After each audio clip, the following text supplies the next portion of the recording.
Et comme chaque jeudi, place tout de suite à la chronique santé et bien-être avec Yasmine El Karouni. Bonjour Yasmine. Bonjour Pape. Alors nous ne sommes pas seuls aujourd'hui, nous sommes absolument. avec Dr Siam Benani qui est dentiste. Bonjour docteur. Bonjour.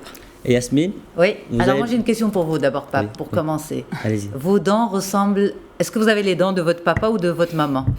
Je dirais de mon père. C'est vrai? Oui. Alors justement, ça va être la première question, docteur Siam Benani. Vous êtes dentiste et avec vous, on va parler de l'hérédité dentaire. Est-ce qu'on a forcément les dents de l'un de ses parents?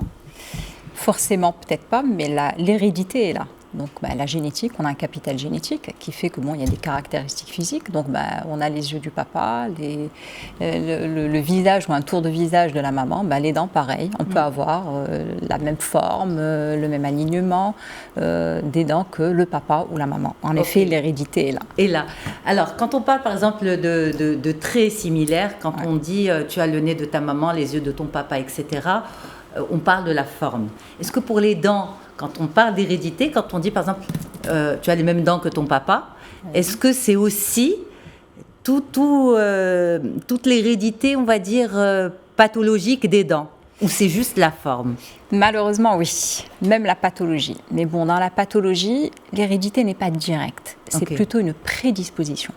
Donc en fait, par exemple, par rapport à la carie dentaire, ce qu'on hérite, c'est une qualité d'émail.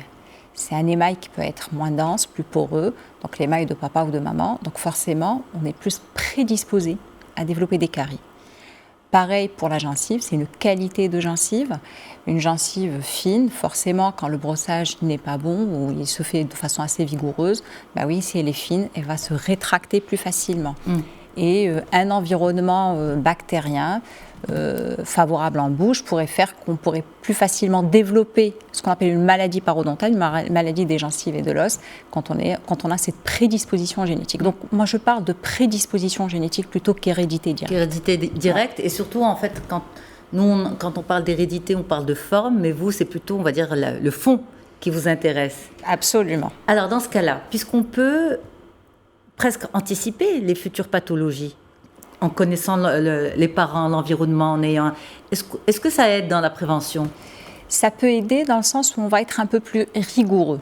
Beaucoup plus, on va demander, quand les parents ont par exemple une parodontite, cette maladie des gencives et de l'os, on va leur demander d'être beaucoup plus rigoureux par rapport à leurs enfants, par rapport au brossage. Parce que de toute façon, il faut qu'il y ait un problème bactérien, il faut qu'il y ait de la plaque bactérienne. S'il n'y a pas de plaque, l'hérédité ne peut rien y faire. Donc on va plus demander aux parents d'être rigoureux par rapport au brossage et aux visites de contrôle chez le dentiste de leurs enfants, parce que eux ont peut-être un émail qui n'est pas de bonne qualité, donc on va se dire que leurs enfants aussi pourraient l'avoir, ou alors ils ont des problèmes de gencives, donc leurs enfants seraient favorables au développement de ces maladies, donc on va leur demander d'être un peu plus rigoureux par rapport à la normale.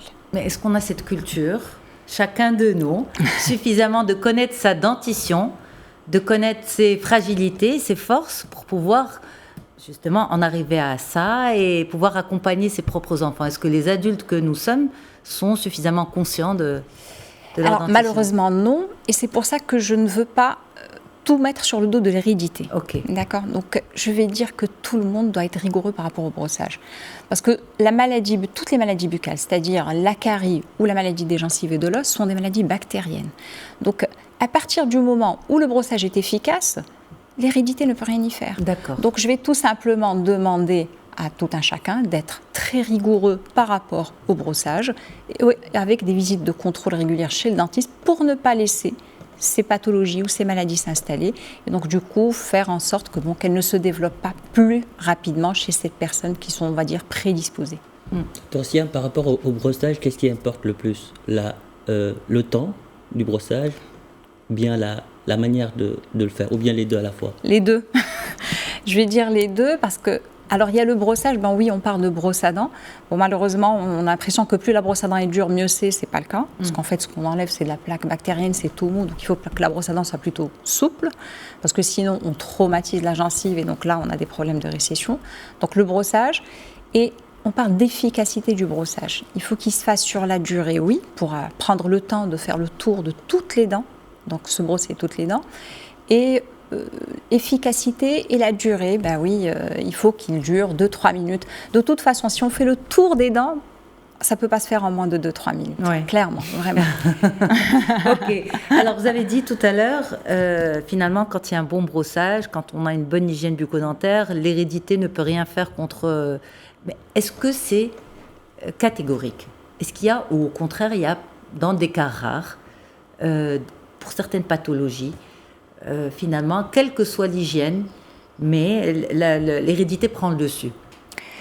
Alors, il y a dans une situation où l'hérédité prend le dessus, c'est quand la gencive est fine et que la personne a un brossage qui est vigoureux. Donc là, on est dans l'excès inverse. Okay. Donc quand le brossage est vigoureux, que la gencive est fine, elle a tendance à se rétracter. On a ces problèmes de déchaussement ou de récession.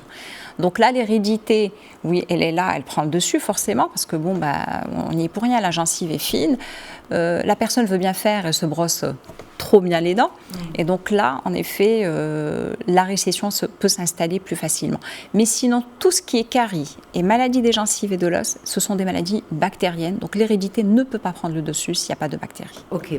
Alors j'ai souvent entendu des spécialistes, notamment des dermatologues, dire que pour savoir comment on va vieillir, comment notre peau va vieillir, il suffit de regarder la peau de ses parents. On vieillit de la même manière.